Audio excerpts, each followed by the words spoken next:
Témoignage du sorcier voleur. Bien-aimé, quand j'ai rencontré le diable pour la première fois, il m'a dit que je ne devrais plus jamais dormir. Aujourd'hui les chrétiens souffrent parce qu'ils aiment dormir lourdement comme les gens du monde, et pourtant, même le Seigneur Jésus priait la nuit. Un chrétien qui a un style de vie de prière nocturne sera victorieux, et il sera vainqueur durant le jour. Il faut comprendre que les démons et les sorcières ne dorment pas la nuit. Quand les gens dorment, ils sont en pleine opération, et l'implication et les conséquences de leur activité nocturne se manifestent pendant la journée.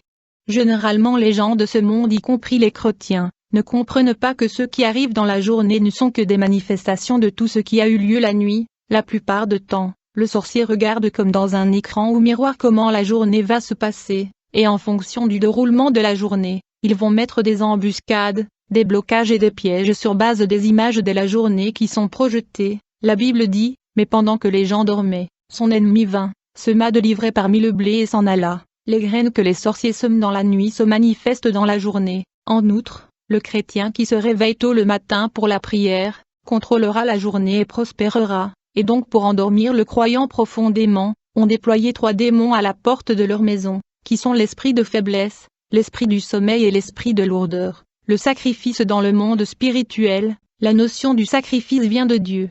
Le diable qui séjournait dans le monde céleste copia tout ce qu'il a vu et laissé dans les régions célestes. C'est pour cette raison que le monde de Satan fonctionne avec le sacrifice. Pour monter et graviter les niveaux dans le monde spirituel, il faudra offrir de sacrifices, que ça soit dans le royaume de Satan ou de Dieu. L'une des commandements de Satan que nous étions supposés observer, stipulait que nous ne devrions pas permettre aux chrétiens de servir leur Dieu avec leurs biens, autrement ils seront bénis et ils seront grands, car il est dangereux quand un chrétien mélange la prière et le sacrifice de l'offrande. Dans la Bible, quand Noé offra un sacrifice qui plut à Dieu, ce dernier parla et conclut une nouvelle alliance avec lui. La Bible dit, Noé bâtit un autel à l'Éternel, il prit de toutes les bêtes pures et de tous les oiseaux purs, et il offrit des holocaustes sur l'autel.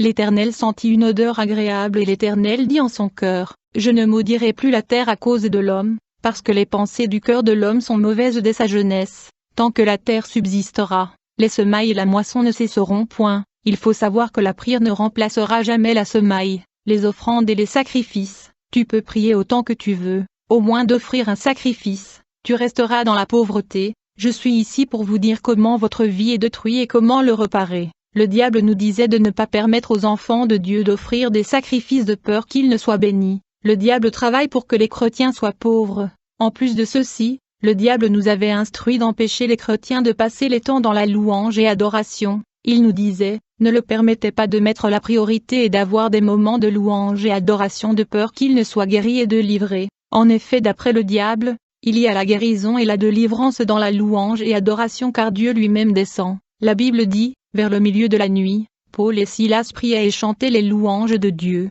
et les prisonniers les entendaient.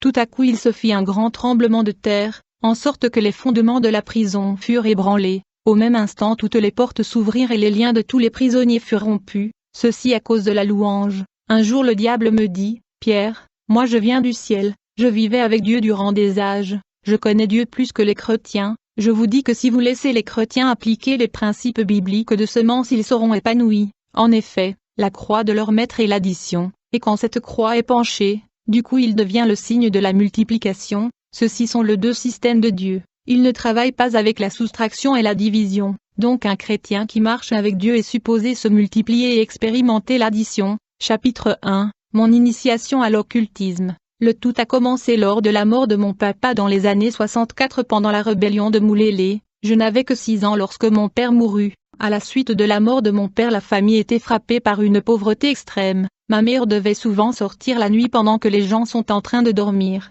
pour aller voler les légumes, les maniocs et les bétails des villageois dans le champ afin de nous nourrir. Une de ce jour mon frère qui vivait à Kisangani entreprit de nous emmener de la ville de Kindu à Kisangani, étant donné que j'étais très intelligent. Il voulait que nous puissions lui rejoindre où il vivait dans la commune de Kabondo à Kisangani. Mon frère qui était chef comptable de la banque de Kinshasa, a estimé que j'étais surdoué, et la pauvreté ne devrait pas servir de prétexte pour bloquer mes études. Ce dernier m'enrôla dans un institut populaire et local. J'étais toujours le premier de la classe, et cela a occasionné la rancune de mes collègues. Un jour en 1977 je suis revenu de l'école, et le soir dans la nuit alors que je dormais j'ai perdu mon sommeil, j'ai tenté de dormir, Du coup j'ai vu mon père qui est mort depuis 1964 apparaître. Aussitôt qu'il est apparu il me dit, « Pierre, depuis ma mort ma famille souffre, je voudrais que tu sois riche pour que tu puisses prendre soin de ma famille, car depuis ma mort ma famille souffre, mais je veux que tu sois plus riche le plus vite que possible afin que tu t'occupes de la famille,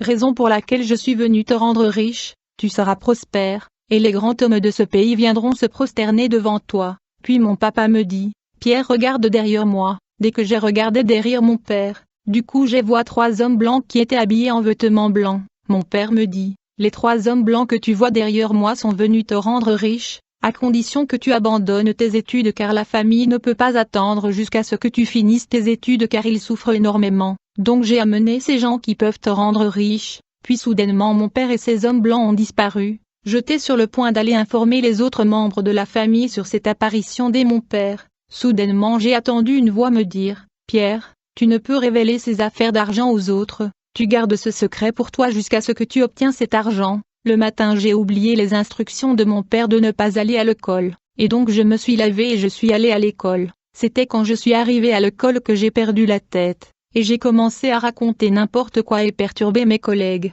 Ces derniers ont remarqué qu'il y avait quelque chose qui n'allait pas avec moi, et comme j'avais perdu la tête, finalement ils m'ont saisi et ils m'ont enchaîné. Enfin ils m'ont ramené à la maison, et dès que nous sommes arrivés à la maison, tout à coup, la folie me quitta et j'ai pu récupérer ma mémoire. Aussitôt, ma mère me dit, « Pierre, le matin tu es sorti et tu allais à l'école normalement, mais pourquoi es-tu revenu avec des chaînes sur ton corps ?» Immédiatement je me suis souvenu de l'expérience de l'apparition de mon père la nuit. Sans tarder, je parla à ma mère de l'apparition de mon père et du 3 hommes occidental. Dès que ma famille ont entendu parler de l'apparition de mon père, j'ai remarqué qu'ils s'étaient remplis de joie et de curiosité. Ils étaient excités parce que papa était la colonne vertébrale de la famille, et sa mort avait eu des répercussions profondes et avait plongé la famille dans la pauvreté insupportable. Ma famille était tellement dans la pauvreté extrême qu'ils demandaient même son retour, car la souffrance était intense. Ce jour-là même pendant la nuit, alors que je dormais, j'ai senti mes joues se refroidir,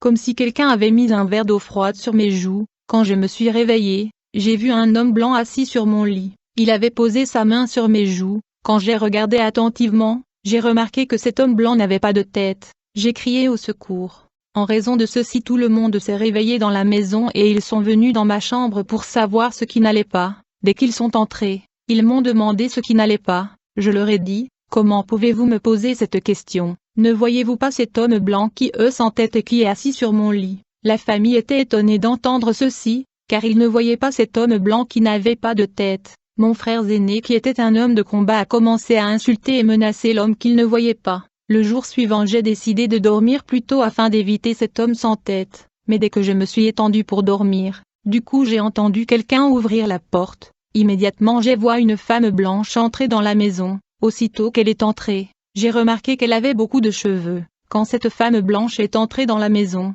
elle frappa la lampe qui éclairait la maison. Ceci tomba par terre. En conséquence la maison était plongée dans l'obscurité. Dès que ma fiancée a vu qu'il y avait l'obscurité dans la maison, elle se dirigea vers le salon pour tenter d'allumer la lampe. À ce moment même, alors qu'elle se déplaçait dans l'obscurité qui remplissait la maison, soudainement la femme blanche la saisit au cou. Ce dernier pensait que j'étais celui qui la tenait au cou, quand je voulais lui dire que je n'étais pas la personne qui la tenait au cou. Du coup j'ai réalisé que j'avais perdu la parole et je ne pouvais plus parler. J'étais comme paralysée, je ne pouvais pas bouger une partie de mon corps. Pendant ce temps, ma fiancée continua de crier et de me demander de relâcher son cou. Elle a alors essayé de toucher la personne qui la tenait. C'est ainsi qu'elle a réalisé que la personne qui la tenait n'avait pas de corps physique, sauf la main. Plus tard la femme blanche relâcha son cou et vint à moi. Quand elle est venue vers moi, elle s'est assise sur mon lit. Du coup mon lit se brisa en 2 morceaux. Le bruit de ce cassir était tel que ma mère et les autres membres de ma famille se sont réveillés.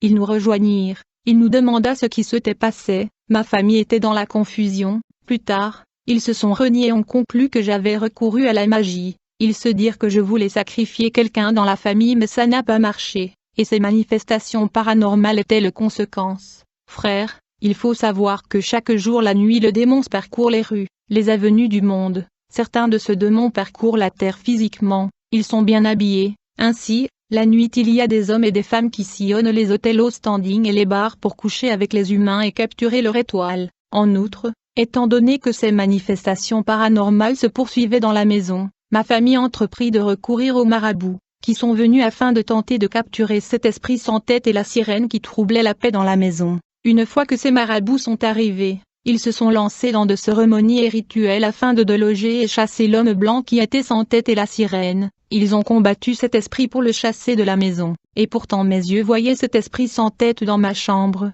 Il n'était pas dérangé par les rituels de ce marabout. À la fin ces marabouts n'étaient pas à mesure de chasser cet esprit. Étant donné que cet esprit sans tête le résistait, ils ont décidé d'abandonner ce combat de peur de subir le contre-attaque de cet esprit. Ils ont estimé que cet esprit était supérieur et ils redoutaient une action contre eux de la part de cet esprit. Finalement ils ont décidé d'abandonner par crainte de représailles. À la fin, le monde satanique m'envoya de l'argent mystique dans la toilette, comme annoncé par mon papa. Dans la mesure où nous étions étranglés par la pauvreté, j'ai pris cet argent satanique et je les ai utilisés. Ce fut de cette façon que je me suis retrouvé dans le monde satanique. En effet, le diable envoya des sirènes du monde invisible qui me transporta dans le monde parallèle, où je fus initié à l'occultisme. Depuis ce jour, une fois que je rencontre une personne, j'ouvre MQ Vision spirituelle afin de déterminer si l'individu a la marque de Dieu sur son front ou pas. Ceux qui appartiennent à Christ ont la marque de Christ sur leur front. Quand je faisais la guerre aux chrétiens, j'avais l'habitude de voir le garde-corps que Dieu a placé autour de chrétiens. Tout chrétien né de nouveau a 2 gardes du corps à ses côtés. Ces gardes du corps angéliques sont souvent en uniforme militaire semblable à celui de l'armée terrestre et conventionnelle, mais ces soldats angéliques sont très grands et très robustes. Ils ne laissent jamais les enfants de Dieu et ils le suivent continuellement. Chapitre 2 La capture des étoiles. Frères, le diable a ciblé les hommes et les femmes qui ont la marque de Dieu et la promesse de Dieu. Bien-aimés, vous devez comprendre que la guerre que le diable est en train de perpétrer contre votre vie n'a pas commencé à l'âge adulte mais plutôt depuis le ventre de votre mère. En effet, alors que nous étions encore dans le sein maternel, le diable essayait de nous tuer et de s'accaparer de nos étoiles, qui sont les ressources et les destins que Dieu nous a donnés, car le diable avait déclaré la guerre contre nous alors que nous étions dans le sein maternel. Il voulait nous tuer et capturer nos étoiles, et donc la bataille dans la vie de l'homme ne commence pas dans l'âge adulte, mais plutôt dans le sein maternel. En effet, il y a 3 étapes de guerre élaborées par Satan dans la vie de l'homme. La première guerre et bataille contre ta vie avait commencé dans la période prénatale quand tu étais dans le sein maternel. La deuxième période de guerre est la période post-natale et l'enfance. Et la dernière étape de guerre dans la vie de l'homme est la période du mariage.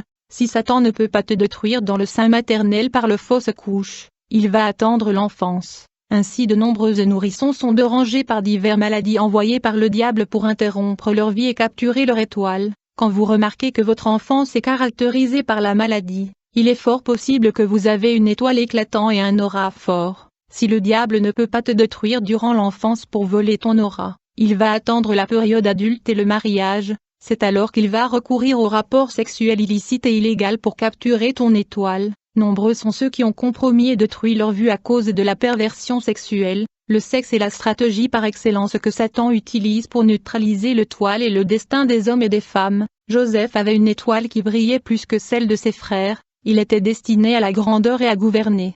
C'est ainsi que Satan déploya la femme de Potiphar pour lui séduire afin de neutraliser son destin et capturer son étoile. Alors, dès que je commençais à travailler pour le diable, ce dernier m'a instruit de localiser les étoiles des hommes et des femmes afin de le capturer. Au fond, chaque jour le matin, je me levais très tôt. Je plaçais des produits mystiques sur mes yeux, sur mes narines et les oreilles afin d'être à mesure de détecter et localiser dans les voisinages les dames nouvellement enceintes. Ces produits dont je mettais sur mes yeux, mes oreilles et narines me permettaient de détecter des grossesses précoces. Je veux dire, aussitôt qu'une femme dans le quartier devenait enceinte, bien avant qu'elle sache qu'elle est enceinte, j'étais le premier à le savoir grâce aux produits mystiques sur mes narines. Je pouvais sentir l'odeur d'une grossesse précoce, ainsi je pouvais détecter la grossesse avant même que l'homme et la femme ne sachent qu'ils attendent un bébé. Au bout du compte, je pouvais détecter qu'une demoiselle est enceinte le jour même où elle a eu contact sexuel avec son partenaire. Étant donné que j'étais chasseur des étoiles, je me rendais dans les places publiques, dans les rues, le marché comme les arrondissements pour localiser les femmes nouvellement enceintes. Je découvrais de femmes qui étaient nouvellement enceintes alors qu'elles n'étaient même pas au courant de leur grossesse. Aussitôt que je découvre qu'une femme est enceinte, grâce à la prière incantatoire je pouvais obtenir des informations sur la femme enceinte. Et une fois que j'obtiens des informations sur la femme nouvellement enceinte, La nuit lors de nos rassemblements nocturnes j'informais la hiérarchie qu'une femme spécifique dans un quartier spécifique était tombée enceinte. En fait, tous les jours de minuit à 3 heures il y a un rassemblement de sorciers. Sur base de ce fait je conseillerais aux chrétiens de prier à cette heure. Une fois que nos rapports est déposé sur la femme nouvellement enceinte, le dieu de ce monde Satan recommandait des enquêtes et des calculs afin de déterminer à quel point l'étoile du bébé dans l'utérus de la femme enceinte allait briller. À chaque fois qu'une femme est enceinte, une enquête et investigation étaient lancées, d'une part pour déterminer l'identité du bébé qui va naître, d'autre part pour connaître l'intensité de son étoile, et afin pour tenter de capturer son étoile dans le cas il est plus radieux et éclatant. C'est ainsi que le mage venu de l'Est ont pu déterminer l'identité et la royauté de Jésus-Christ. Il faut savoir qu'avant la naissance de Jésus-Christ le monde de Satan a dû mener des investigations sur son étoile pendant 600 ans. La Bible dit, Jésus étant né à Bethléem en Judée, au temps du roi Hérode, voici des mages d'Orient arrivèrent à Jérusalem et dirent, où est le roi des Juifs qui vient de naître? Car nous avons vu son étoile en Orient, et nous sommes venus pour l'adorer. Le roi Hérode ayant appris cela fut troublé et tout Jérusalem avec lui. Par ailleurs, l'enquête et les investigations que nous menions sur le bébé qui va naître, consistaient au préalable à connaître le nom de mère de l'enfant. C'était grâce à la date de naissance et le nom de la maman que nous effectuions de calculs, pour déterminer à quel point l'étoile de l'enfant qui va naître allait briller. Donc ce calcul nous permettait de déterminer l'intensité de l'étoile du bébé qui va naître, si son aura sera fort ou faible. L'identité du bébé qui devait naître était également révélée grâce à ce calcul. Bien-aimés, avant même que vous n'ayez pénétré dans le ventre de votre mère, Dieu avait déjà préparé votre vie et ce que vous deviendrez, l'endroit où vous allez vivre, le partenaire que vous allez épouser et le type de source de revenus que vous êtes supposé avoir. Si l'investigation et le calcul indiquent que votre étoile est brillante, Satan mettait en place de contre-mesures afin de vous empêcher de devenir ce que Dieu a tracé pour vous. En gros, il y a des gens qui sont supposés être la pierre angulaire de leur famille et des grandes personnes. En outre, une fois que je découvre l'identité du bébé qui va naître et l'intensité de son étoile, j'étais supposé rapporter au diable la conclusion et le résultat de l'enquête et des calculs effectués par notre confrérie. Dès que l'intensité de votre étoile est déterminée et rapportée à Satan, ce dernier va déclencher la guerre contre votre vie alors que vous êtes encore bébé et du sang dans l'utérus de votre maman. Le contre-mesure mis en place par le diable va consister à empêcher la naissance de l'enfant qui est dans le sein de sa maman afin de capturer son étoile. En fait, une fois que les investigations et calculs indiquent que l'enfant qui va naître sera grand, Satan nous envoyait enterrer de trucs autour de sa mère afin d'occasionner le fausse couche, qui va interrompre la vie de l'enfant, car le diable veut capturer des étoiles éclatants et brillants, car ceux-ci sont des budgets que Dieu a mis à la disposition des hommes qui naissent sur terre. Le diable étant pauvre, travaille pour interrompre le grossesse au moyen des fausses couches, pour s'accaparer de l'étoile de l'enfant. Ainsi, on enterrait des fétiches dans le rue, pour causer des fausses couches et capturer les étoiles des enfants qui sont encore dans le ventre de leur maman. Notre obligation consistait à tuer le bébé et prendre contrôle de son étoile qui est la richesse que Dieu lui a donnée. Pendant la grossesse de la mère, nous nous battions par tous les moyens pour tuer le bébé afin de voler son étoile. Nous devons comprendre que le royaume des ténèbres est souvent le premier à savoir quand une femme est enceinte. Cela alors que l'homme et la femme qui ont eu des relations sexuelles n'ont pas encore remarqué la grossesse. Mais cependant, dans cette guerre contre les grossesses précoces, nous sommes arrivés à réaliser que Dieu protégeait des bébés, car ils ont des destins et des missions sur la terre. Au cas où nous n'arrivons pas à arrêter la naissance du bébé, le diable nous commandait de passer à la seconde étape de guerre, qui est l'enfance. Lorsque l'enfant qui vient de naître est destiné à la grandeur, vous allez remarquer que le nourrisson est confronté et menacé par des maladies chroniques déployées par Satan pour mettre un terme à sa vie et capturer son étoile. Nombreux sont des gens qui ont eu un enfance caractérisé par des maladies de toutes sortes. Nous avons ici affaire à la bataille perpétrée par Satan contre leur destin, car l'enfant qui est né a une étoile brillante et il est supposé être une grande personne dans la vie. Mais, ceci est justement la raison pour laquelle Dieu protège les enfants. La Bible dit, là-dessus Hérode fit appeler secrètement les mages et leur demanda de préciser le moment où l'étoile leur était apparue, puis il les envoya à Bethléem en disant, « Allez là-bas, renseignez-vous avec précision sur cet enfant, et dès que vous l'aurez découvert venez me le faire savoir pour que j'aille moi aussi me prosterner devant lui et lui rendre hommage. » Quand le roi leur eut donné ces instructions, les mages se mirent en route. Et voici que l'étoile qu'ils avaient vue en Orient se mit à les précéder jusqu'à ce qu'elle soit parvenue au-dessus de la maison où se trouvait le petit enfant. En revoyant l'étoile les mages furent transportés de joie. Ils entrèrent dans la maison et virent l'enfant avec Marie sa mère. Ils se prosternèrent devant lui et l'adorèrent. Puis ils ouvrirent leur coffret et lui offrirent en présent de l'or, de l'encens et de la myrrhe. La nuit suivante, Dieu les avertit par un rêve de ne pas retourner auprès d'Hérode.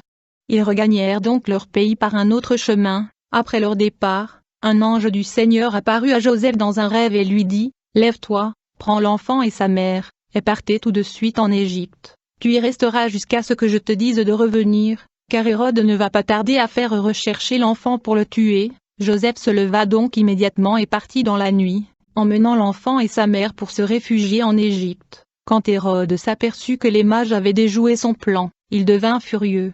Il fit massacrer à Bethléem, et dans son district tout entier, tous les garçons âgés de 2 ans ou moins étaient tués.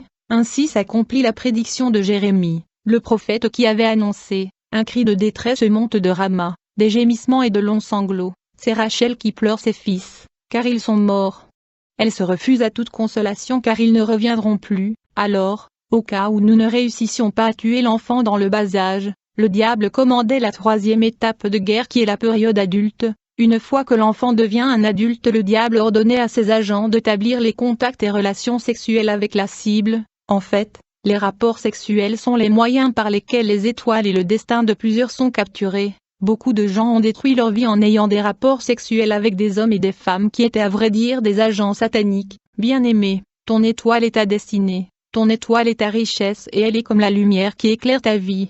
Une fois que ton étoile est capturée, il y aura le ténèbre dans ta vie. Quand je pratiquais le maraboutisme, une fois que je vole ton étoile, quand le client venait à moi pour l'argent, le mariage, le succès, je transférais la richesse et les chances qui est dans ton étoile que j'ai volé à mes clients pour répondre à leurs besoins et demandes. Tous les matins je devais oindre mes mains et mes yeux pour voler des étoiles de gens. Une fois que je me suis oint, je veux me mettre à sillonner le voisinage, et dès que je remarque les étoiles éclatant des gens, le moment où je remarque l'intensité de votre étoile, je veux m'empresser de vous saluer en tenant votre main, et je veux engager une fausse conversation déconcertante en vous regardant dans les yeux, afin de voler votre étoile. Nous vivons dans un monde d'échange. Dans cette guerre il y a aussi des gens qui ne connaissent pas le Christ mais sont protégés parce que Dieu sait qu'à un certain point ils viendront à lui. Vous devez prendre note qu'une étoile est quelque chose qui ne peut pas être détruit mais peut être volé et utilisé. Nous pouvons voler votre étoile mais quand vous venez à Christ vous pouvez quand même la reprendre par la prière.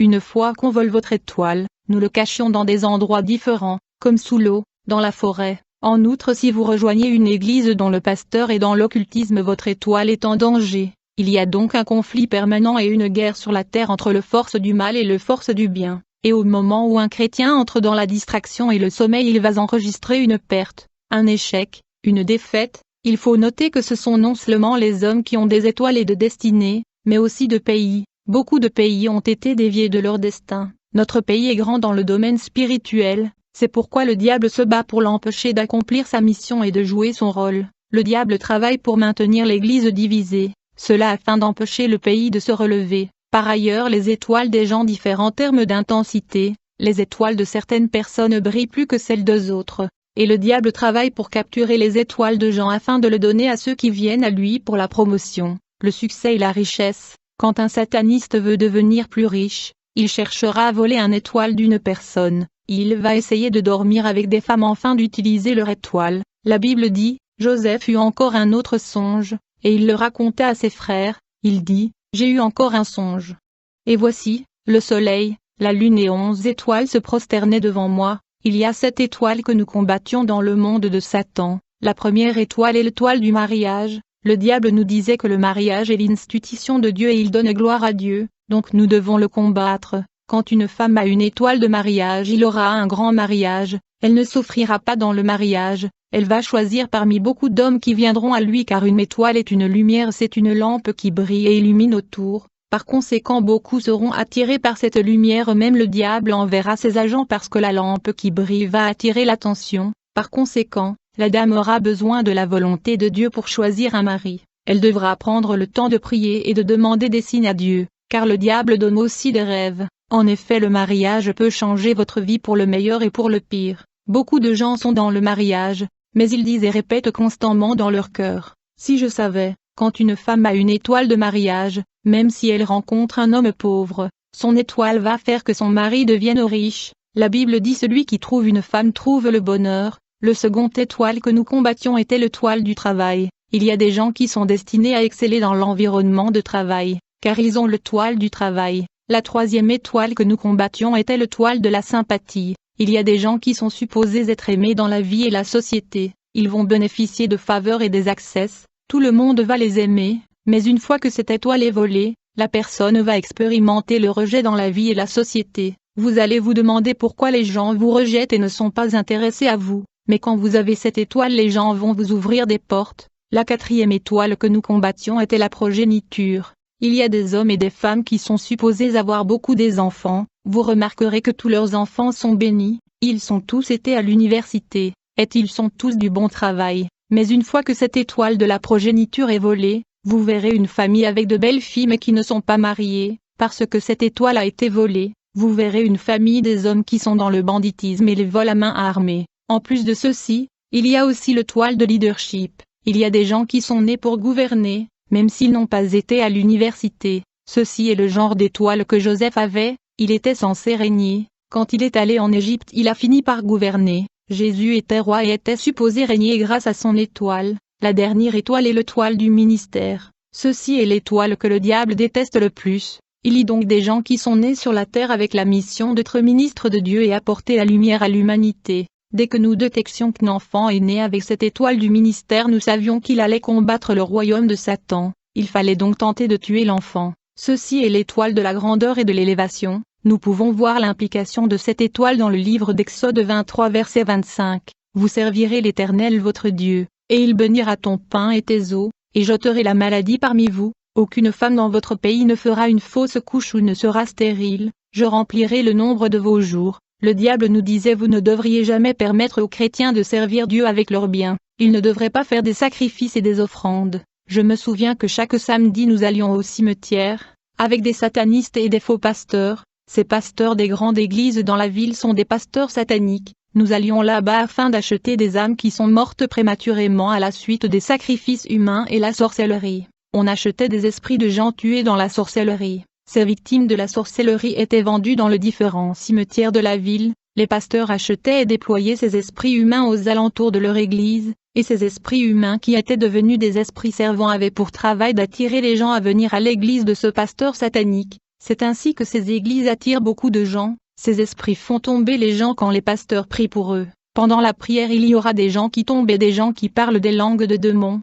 Le diable a installé son trône dans beaucoup des églises. Souvent quand on allait acheter les victimes de la sorcellerie dans le cimetière la nuit le samedi, on voyait deux anges de lumière dans les tombes de ceux qui sont morts en Christ, et nous ne pouvions pas approcher leur tombeau, à cause de l'intensité de la lumière aveuglante provenant de ces militaires angéliques, qui étaient positionnés autour de pierres tombales des morts en Christ. Ces anges sont positionnés là pour garder les restes de morts en Christ jusqu'au jour de la résurrection des morts. À part les cimetières, je me rendais souvent à l'hôpital général de la capitale pour acheter les corps de bébés morts. C'est ainsi qu'il augmentait mon niveau. J'allais dans les hôpitaux pour récupérer les fœtus que j'offrais à Satan. Nous devons comprendre que le monde obscur fonctionne avec le sacrifice. Quand j'étais un marabout, les gens venaient chez moi pour des besoins et des buts différents. Je leur demandais des sacrifices humains. Je leur demandais souvent de sacrifier les membres de leur famille. Et une fois que le membre de leur famille mourait, ces victimes n'allaient pas en enfer ou au paradis. Par contre,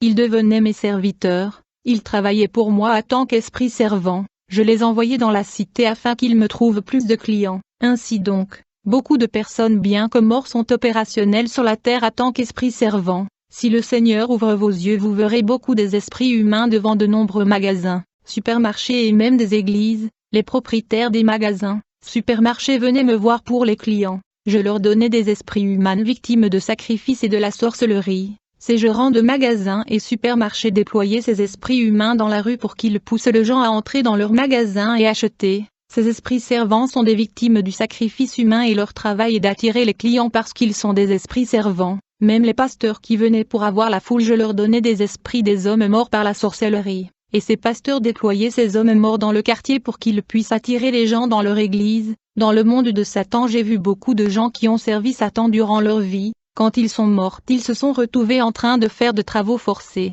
En effet, le diable dans son école nous disait, vous avez à évangéliser plus que les chrétiens afin que nous puissions gagner plus des âmes qui vont brûler avec nous dans les temps de feu et de soufre. De nos jours, vous pouvez voir que même les pasteurs sont gagnés par le diable, et quand votre pasteur est gagné par le diable, votre âme est en danger. Un jour, le diable me dit: Pierre, une église est comme un bateau. Lorsque le capitaine percute un rocher, le capitaine ne mourra pas seul, les passagers de son bateau vont couler avec lui. En raison de ceci, pour rejoindre une église dans ce monde, vous devez prier. Chapitre 3. Les prisons sataniques. Il faut savoir que la prison centrale de Satan se trouve dans le monde des eaux. Cela dit, il y a beaucoup de prisons de par l'univers. Une fois qu'un homme est emprisonné par Satan, seulement l'intervention de Jésus-Christ qui peut délivrer cet homme de sa situation. J'ai dit que le diable a beaucoup de prisons. Il a des prisons sous l'eau. Beaucoup de gens sont incarcérés dans les prisons du monde des eaux. Nombreux sont de gens qui sont emprisonnés sous les rivières, le lac et les sources d'eau. Hier j'ai dit que le diable met les gens dans les égouts ou des canalisations où l'eau sale coule et sont évacués. Il y a des hommes dont les esprits sont emplacés dans les égouts, et une fois que ton esprit est mis là, tu souffriras. En plus de cela, les sorcières placent les gens dans des ronds-points. Quand le diable et les sorcières vous placent dans un rond-point, vous allez tourner à rond dans votre vie. Il y a des gens qui tournent à rond dans leur vie à cause de la manipulation. Ils ont besoin de la délivrance. Les sorciers placent les gens dans le place publique comme les intercessions et les carrefours. La Bible dit, vous me chercherez et vous me trouverez si vous me cherchez de tout votre cœur. Quand jetés sorcières ont emprisonné et placé les esprits de gens dans les poubelles ou les ordures, déchets et immondices sont régulièrement. Une fois que le diable place votre esprit dans une poubelle, les gens vont établir une distance avec vous. Il y aura rejet parce que votre esprit est dans la poubelle où les gens jettent la saleté. Vous aurez une odeur spirituelle qui fera que dans la société les gens vont vous rejeter. Quand le diable et ses sorcières emprisonnent votre esprit dans une poubelle, non seulement vous serez rejeté, vous allez expérimenter l'antipathie et vous serez moins fréquentable et moins accessible aux autres. Les gens se distanceront de vous et vous rejetteront, à cause de la saleté que sont jetés par les gens dans la poubelle où votre esprit est placé. La Bible dira, invoque-moi au jour de la détresse, je vous délivrerai et vous me rendrez honneur. Le diable et les sorcières emprisonnent les gens dans la forêt et la brousse loin des gens et des quartiers résidentiels. Une fois que vous êtes placé dans la forêt en prison, dans la société personne ne vous remarquera car votre esprit est loin de gens dans la forêt. Le diable et les sorcières attachent et ligotent leurs prisonniers dans la forêt sur un petit arbre, qui va agrandir avec le victime jusqu'au jour où l'arbre mourra et tombera. Si l'arbre sur lequel le victime est attaché est ligoté à une durée de vie de 100 ans, vous serez captif toute votre vie jusqu'à ce que l'arbre meure et s'écroule, c'est alors que vous serez libéré. Il y a beaucoup de gens vivant en ville, dont les esprits sont attachés dans la forêt, ils sont ignorés et invisibles dans la vie courante. Le diable et ses sorcières emprisonnent les gens dans de bouteilles. Une fois que votre esprit est en prison dans une bouteille, vous aurez du mal à prier, bien-aimés. Si vous ne pouvez prier que pour 20 et 30 minutes, vous devez comprendre que vous êtes en prison dans une bouteille. Vous devrez prier comme un homme fou pour briser la servitude et briser cette bouteille dans laquelle vous êtes emprisonné. Les sorciers mettent les gens dans des casseroles et ils vont couvrir cette casserole, ce qui signifie que vous ne sortirez jamais et vous lèverez jamais. Le diable et les sorcières peuvent lier un chrétien ou un homme de Dieu même s'il est prédicateur, ce qui signifie que vous pouvez être prédicateur, vous pouvez être pasteur ou chanteur et être dans une prison spirituelle, et quand les gens sont dans la prison spirituelle ils vont rêver des serpents qui le poursuivent, des soldats qui le poursuivent et des choses étranges. En plus, dans la sorcellerie la toilette est l'une de prisons sataniques où les hommes et les femmes sont liés. Dans une réunion dans le monde parallèle le diable avait instruit les blancs de fabriquer des préservatifs dans son usine personnelle. Il faut savoir que la plupart des préservatifs sont fabriqués par l'usine de Satan, car celui qui est venu avec cette initiative, aucun de ces préservatifs ne sont bonnes. Les diables emprisonnent la vie des hommes et des femmes grâce aux préservatifs qu'ils jettent dans les toilettes ou poubelles. Quand les hommes jettent leurs préservatifs leurs semences sont collectionnées. Quand les femmes jettent le sang de règle dans les toilettes ceci est aussi récupéré. Pour emprisonner les gens dans les toilettes, nous utilisions des objets qu'ils jetaient dans les toilettes comme du sperme, du sang, des cheveux, des ongles. Dans tout le toilette du monde, il y a la sirène Jacqueline et un grand serpent. En outre, dans beaucoup de maisons on installait des antennes pour écouter et surveiller les familles. Ces antennes étaient des toiles d'araignée. On installait également ces toiles d'araignée dans la rue pour capturer nos cibles. J'ai toujours conseillé aux gens d'avoir un chien plutôt qu'un chat. Quand un chien aboie la nuit, il est véritablement en train de vous avertir sur l'arrivée de sorciers. Et quand le chien est accablé par la peur vous allez remarquer que sa voix va changer. Toutefois les chiens est un animal qui a 4 yeux, et qui peut voir les sorciers. et il tente toujours de le chasser. Par contre le chat est une porte d'entrée de sorcier, un caméra de sorcier. Le chat et le hibou sont des animaux les plus utilisés dans le magie noire. Souvent la nuit je me transformais en chat.